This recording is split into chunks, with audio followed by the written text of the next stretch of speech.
Keyingi söz deputat Kıdıraliyev Umbetalı Tohtaraliyev'ti. Рахмат, Нурбек Караевич. Урматтуу депутаттар, мен ушу көтөрө турган бир көйгөйлүү маселем бул.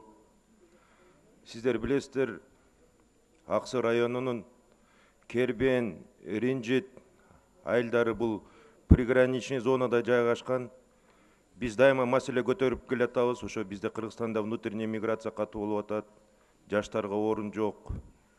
Социальный напряжение көп болуп атат деп ошо приграничный зоналардачы. Ошол үчүн көтөрүп кете турган жерим көптөн бери чечилбей келе жаткан бул Актерек каналынын проектиси. Мына азыр жакында эле 2 жыл мурун жакшынакай кылып Ринжит каналын ачтык биз. Бирок азыр Ринжит каналына чейин келаткан суунун башы маселеси чечилген жок да, эмне үчүн жана суунун көлөмү жетпей жатат.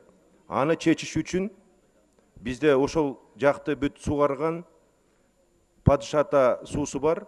Ошол Өзбекстандан кирип, кайра Өзбекстандан чыкканда 100%-тан 20%-га чейин түшүп калат да. Ошон үчүн биз аргасыз сөзсүз түрдө Актерек каналын курушубуз керек. 2009 жылы 3 километр казылган ал каналдын, азыр ошо түнөлдү казсак, ошондо биз Өзбекстандан зависим болбой, өзүбүздүн территория менен ошол сууну өткөрүп кетебиз. Ошон үчүн мен урматтуу Ашырбек Мойдунович, ушу келе жаткан жылдардын бир бюджетине киргизтирсек, ошол каналды казып салбасак, бул суу маселеси чечилбейт деп ойлойм да. Бул биринчиси. Экинчиси болсо, бул билесиздер, Ак Суу айыл өкмөтү бар. Ошол Ак Суу айыл өкмөтүндө 7000 киши жашайт.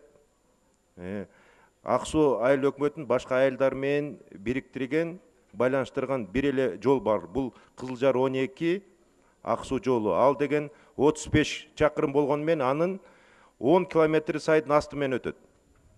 Ошол азыр кышында, жаан-чачында ошол жол жараксыз болуп калат.